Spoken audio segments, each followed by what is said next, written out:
Okay, the first thing I'd like to do is to work on some of the homework problems and make sure everybody's getting those and understanding the techniques to solve some of the Chapter 2 problems. So let's start with the first problem. And this is problem 2.1 from the text. It is with respect to the definition of convexity, and what it is asking, it's saying, let's suppose we have some set C, which is a subset of the vector space Rn. So Rn is the space that contains all vectors with n real values. So if it's R3, it's vectors with 3 real numbers in them. And it goes on to say that let's suppose that this set, which is a subset of Rn, is a convex set, and it's got some number of elements that are all elements of that set. So we have C is a subset of Rn. And then it says that the elements of C, we're going to call them X. C is convex. And then it gives us these numbers theta 1 through theta k. And these are going to be real numbers such that each of them, so we see theta I, so this up here is theta k. Let me write this a little better. Theta k, such that each one of them, so we'll say theta I, is greater than or equal to 0, and also the sum of all the thetas,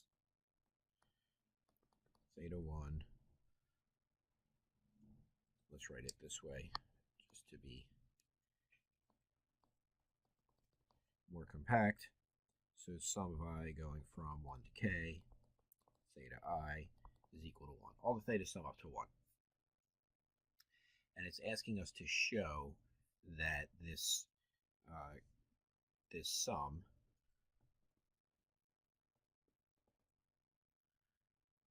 theta 1 x1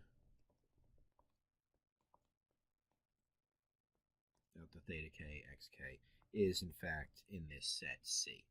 And we're going to use the definition of convexity to do this. Okay, so to start this, we're going to define a function y. Y is going to be this sum of I going from 1 to k of theta I xi. So it's just simply this sum here. Now we want to show that y is in the set C. Let's also assume that theta 1, the first theta in this series, is not equal to 1. And we can do this without loss of generality, and then we can rewrite y. What we're going to do, we're going to pull the first element of this sum out. So we're going to rewrite y as theta 1 x1 plus the sum of I ranging from 2 to k of theta I xi. So now what we've done, keep in mind, note off to the side here, that if C is convex and I have two elements of C, say x1 and x2, then theta 1 x1 plus 1 minus theta 1 x2 is in C. This is the definition of convexity.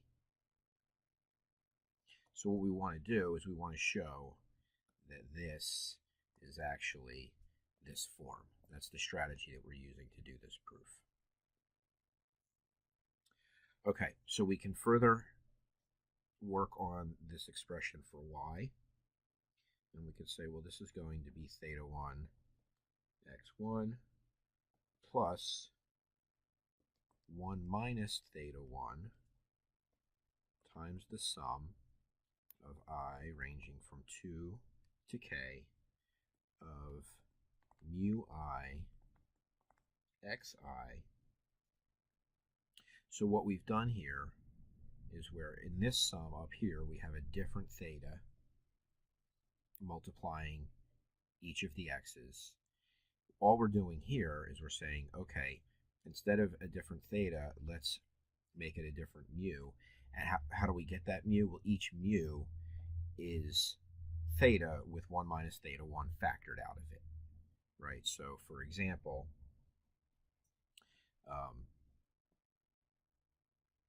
theta 2 is equal to mu 2 times 1 minus theta 1, for example. And this would hold for all of them. And if you stare at this for a minute, you will notice that mu, each of the mu's, then has to be greater than or equal to 0, because the thetas are greater than or equal to 0, and we're factoring something positive out of them. So the mu's have to remain positive numbers. Also, we can write an expression for mu I using this expression. Mu I would be equal to theta I over 1 minus theta 1, right? So just solving this expression for mu. So now we can say that the sum, so now I want to work on this part. Basically what I need to do, I know that xi, or I'm sorry, x1, I know that x1 is in the set. Okay, I know that anything of this form is in the set. So what I need to show is that this is in the set, and then I've proved it. So let's work on that sum. So now we can say the sum of I equal to 2 to the k, ranging from 2 to k, of mu I is equal to the sum of I ranging from 2 to k of theta I over 1 minus theta 1. That's just using this definition inside the sum. And since the sum of I ranging from 1 to k of theta I is equal to 1, and where does this come from? Well, this comes from the fact that we're told in the problem that all the thetas add up to 1. Then we can say from here it follows that the sum of I ranging from 2 to k of theta I equals 1 minus theta 1, and now we can use these two expressions. So the sum of I ranging from 2 to k of mu sub I is equal to 1 minus theta 1 over 1 minus theta 1, which is equal to 1. Now, we know that C is convex.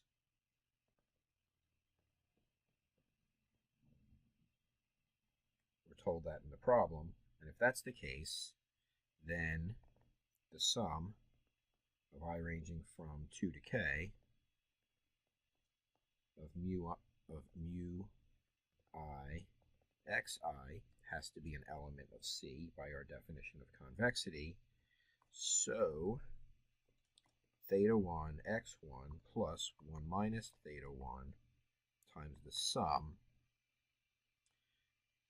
of I ranging from 2 to k of mu I xi also must be an element of C. All right, let's look at number 3. Number 3 deals with this idea of midpoint convexity. So the definition of midpoint convexity, we'll say some set C, is midpoint convex if the following holds true. Suppose we have 2 points A and B that are in the set C, then the average, or the midpoint, of these two sets, of these 2 points.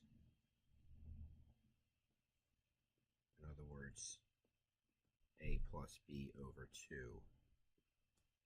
is in C. All right, that's our definition for midpoint convexity. And if a set is convex, then it's also midpoint convex. And this problem is asking us about showing that if a set is midpoint convex and closed, that it's also convex, that is, that it meets the definition of convexity. And the approach to solve this problem is a little bit tricky. So I wanted to go over this one with you. Okay, so what we are going to do is we are going to assume that, well, first of all, let's write our definition of convexity. So what we want to do is we want to show that theta x plus 1 minus theta y is an element of C for all theta on the interval 0, 1.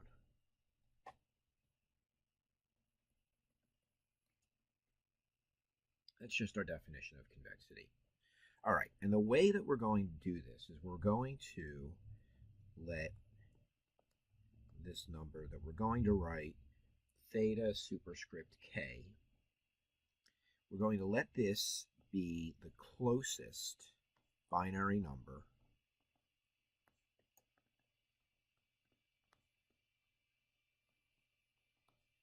to theta that I can get using k bits.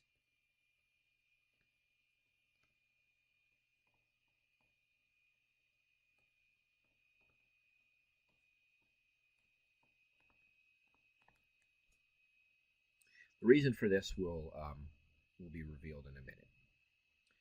But what we're going to do then is we can say, well, we'll write an expression for theta to the k.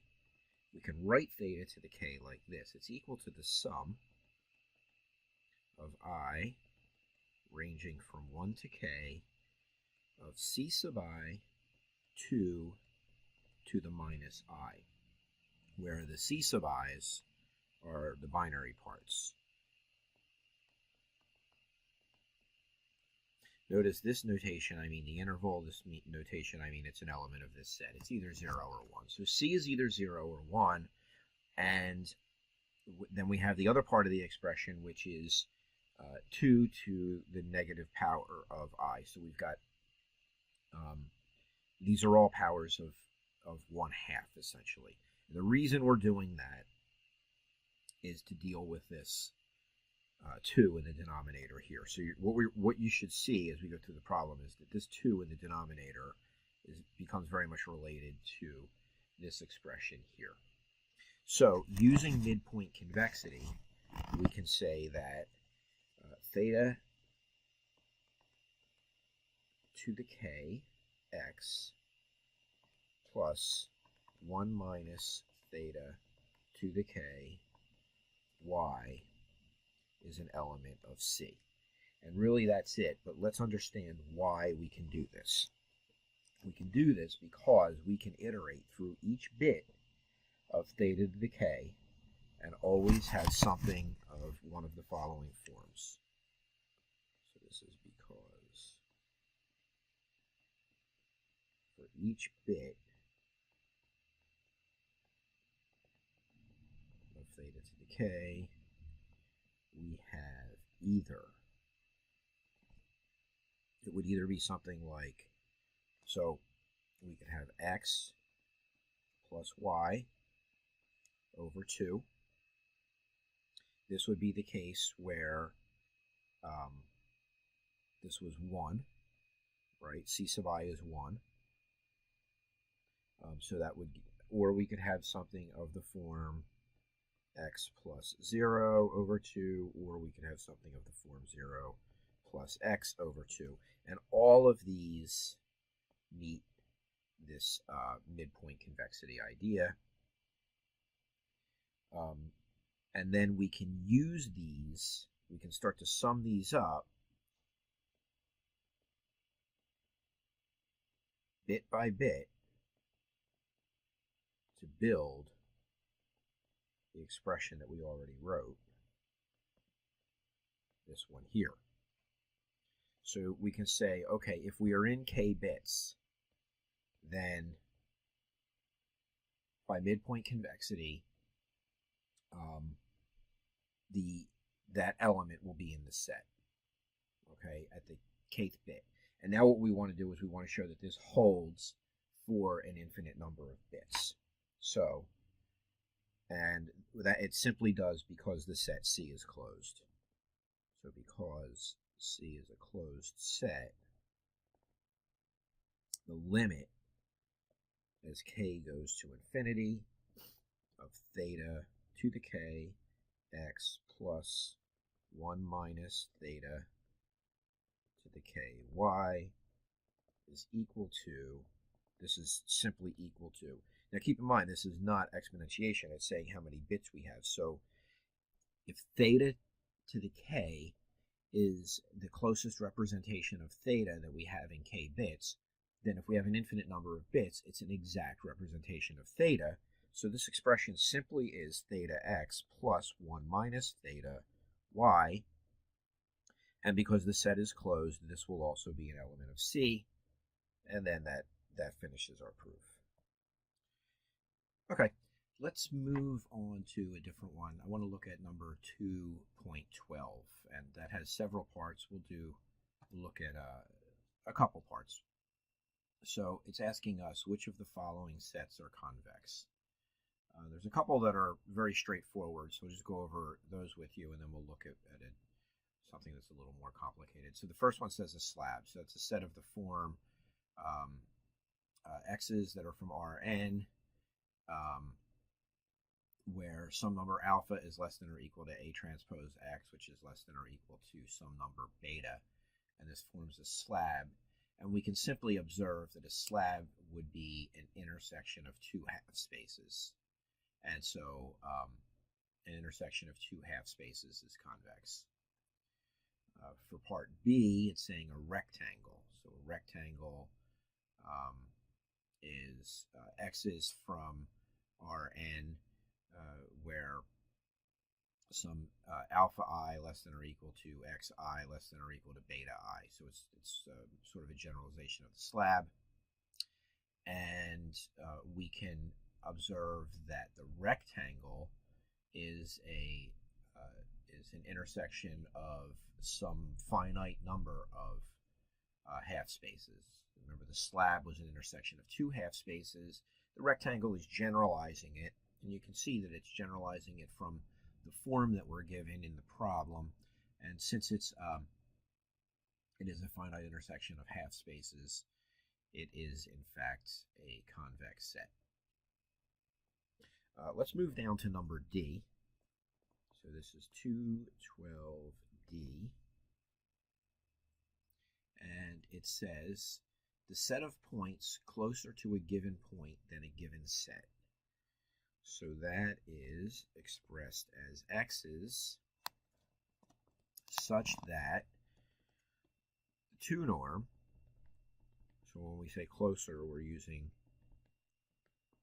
closer in the Euclidean sense here, the 2 norm is less than or equal to the 2 norm of x minus y. So the 2 norm of x minus x0 is less than or equal to 2 norm of xy for all y in our set S. Okay, so again, this is all the x's that are closer to some given point than a given set. And here S is a subset of Rn.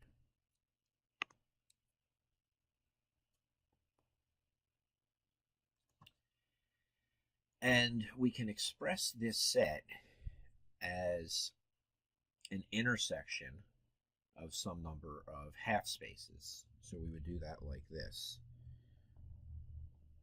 this set that is described here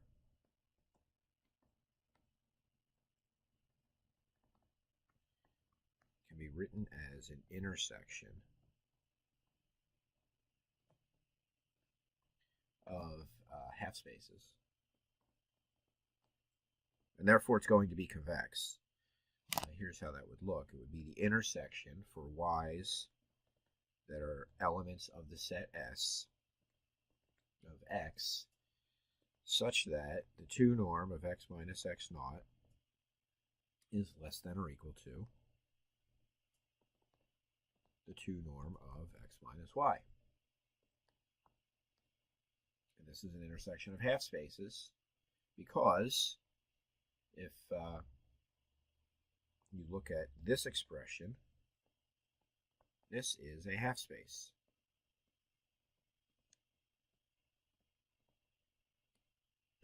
And therefore, this set is convex.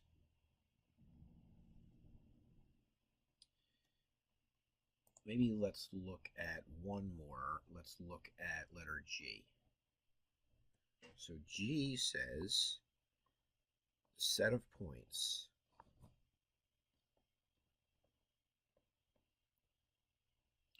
whose distance to a point A does not exceed a fixed fraction of theta of the distance to B.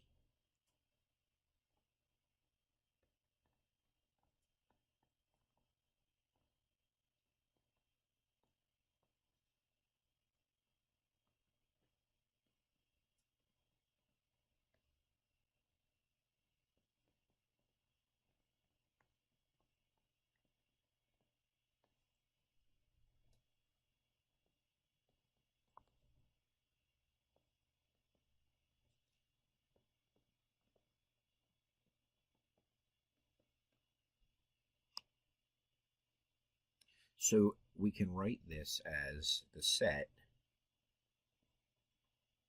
X such that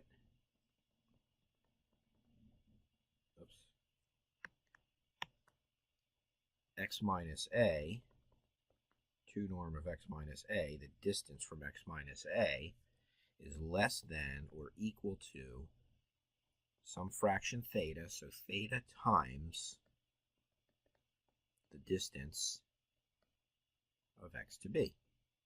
All the x's that satisfy this are in the set, and they also say assume that a is not equal to b and that theta is between 0 and 1.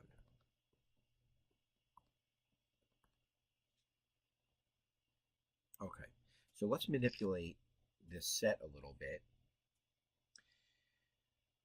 We can first square everything, square all our distance metrics, and square theta. So this set X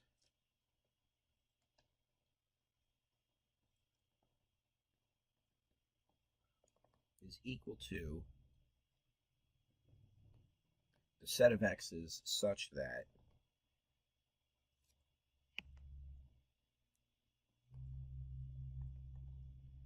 x minus a 2 norm squared now is going to be less than or equal to theta squared times 2 norm x minus b squared.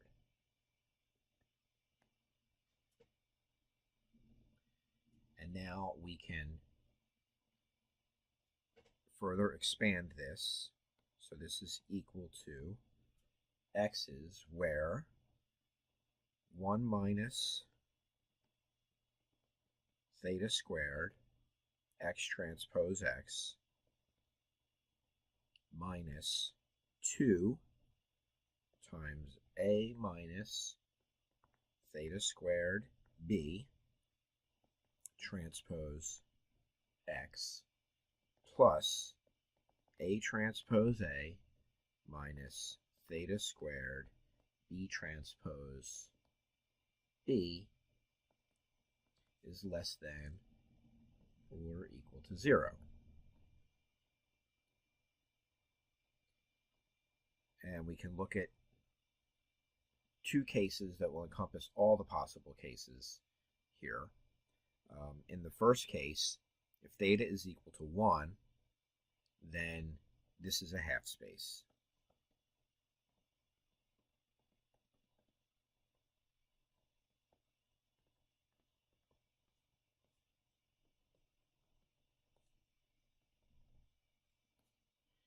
And if theta is less than 1, then it's a ball.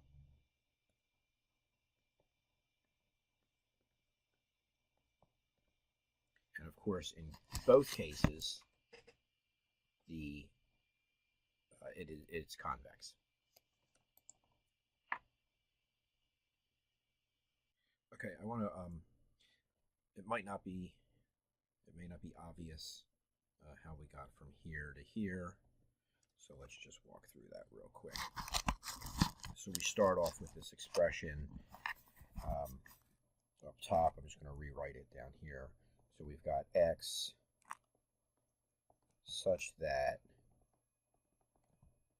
x minus a 2 norm squared less than or equal to theta squared times 2 norm x minus b squared.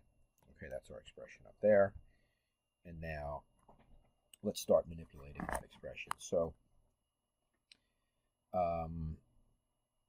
first of all, we can take these 2 norms and multiply them out. So note that the 2 norm of x minus a is equal to,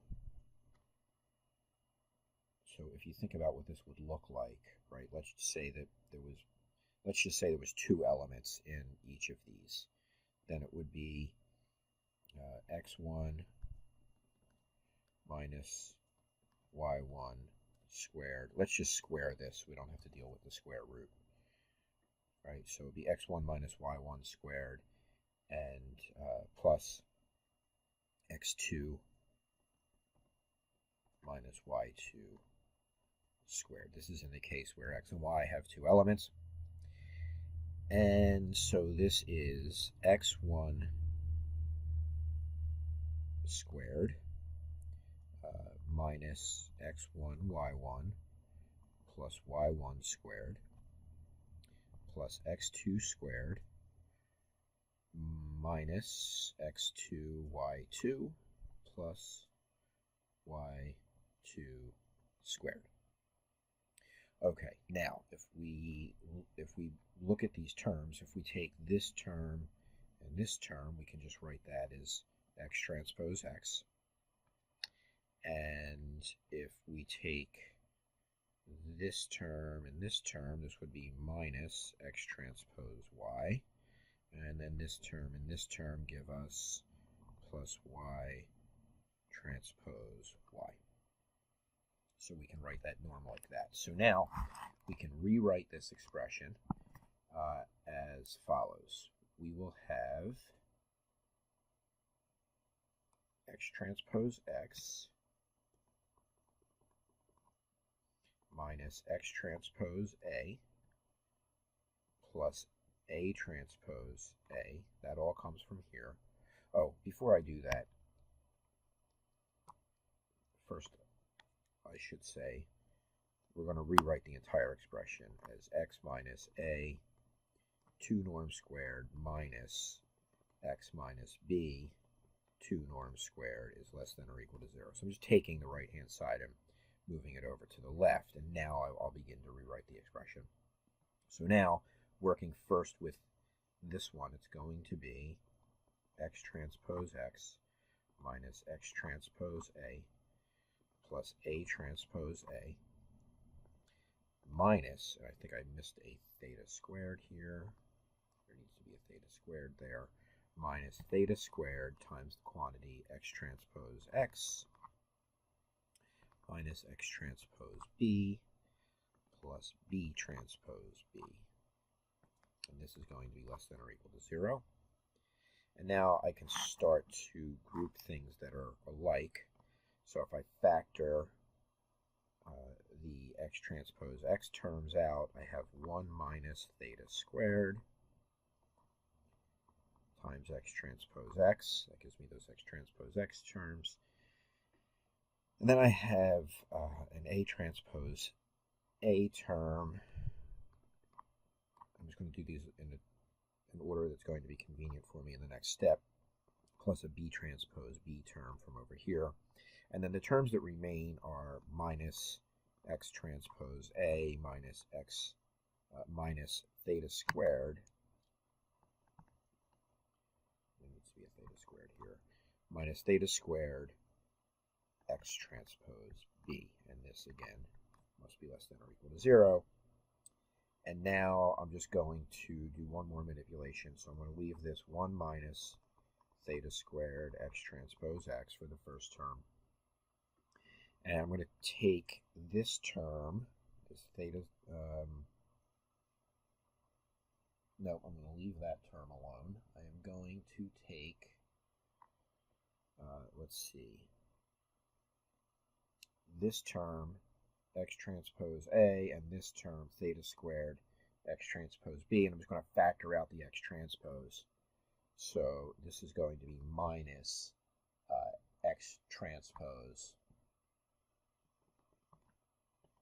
A minus theta squared B. I just want to write it like that. This looks very quadratic in the way that it's being written. And then plus A transpose A, the remaining terms, A transpose A plus theta squared, or sorry, minus theta squared B transpose B. And all of this needs to be less than or equal to 0. And this form is this form that I wrote here. We're very close to it. I think I'm off by a factor of 2. But you can see how where these terms fall out now using this idea. I'm sure there's an error in here because I believe there needs to be a 2 somewhere where there isn't. I'm going to let that go. I'm sure you can figure out where I made the mistake. Okay, so that's the,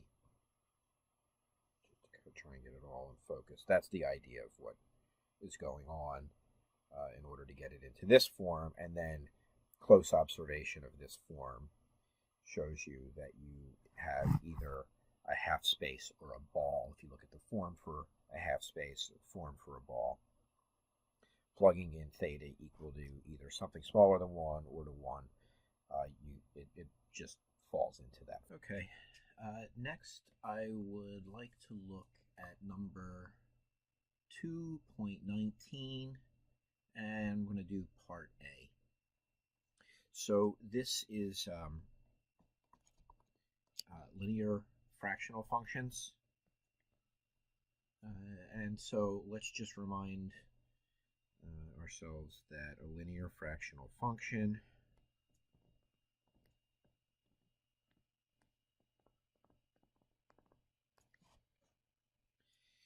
looks like this. It's ax plus b. Well, let me write it. Let me be a little more complete. F of x is equal to ax plus b over c transpose x plus d. And there's a domain constraint here. The domain of this function is such that we won't get we won't get a 0 or a negative in the denominator here. So it's x is such that c transpose x plus d is greater than 0. Okay, so that's a linear fractional function. And what we're doing in this problem is we're dealing with the inverse image of a convex set under the linear fractional function. So what that means is f inverse of c, where c is a convex set, and this is equal to x's from the domain of f, such that f of x is in the convex set C. And what we're asked to do here is to give a description of the inverse image of the set under the linear inverse image under the linear fractional function for the sets, and there are looks like 4 parts to the problem, And I just want to work through the first one to give you guys an idea of how to approach these. So the first one, we're given a half space.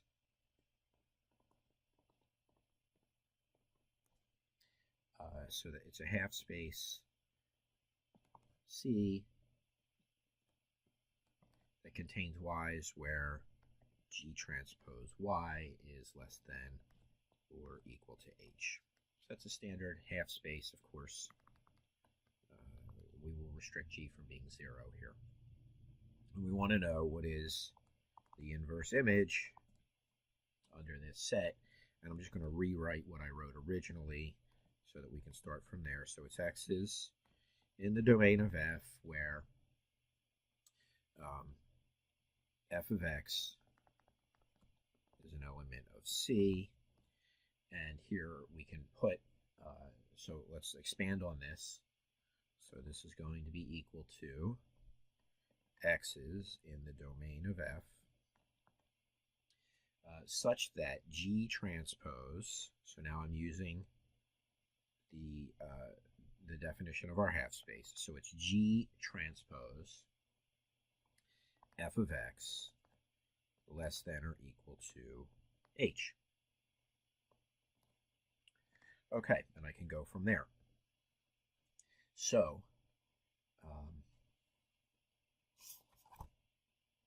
this is going to be equal to, so I'm going to plug in now the linear fractional function itself. So it's going to be x such that, so here's G transpose f of x, but we've defined f of x here, so let's write that in.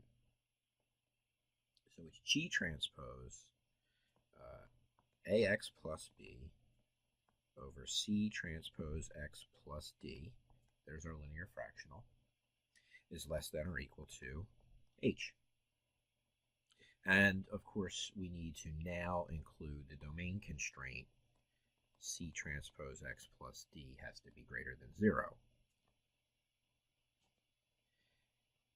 And we can manipulate this to get it, what we're going to do is manipulate it so that we can see that it turns out to be another half space.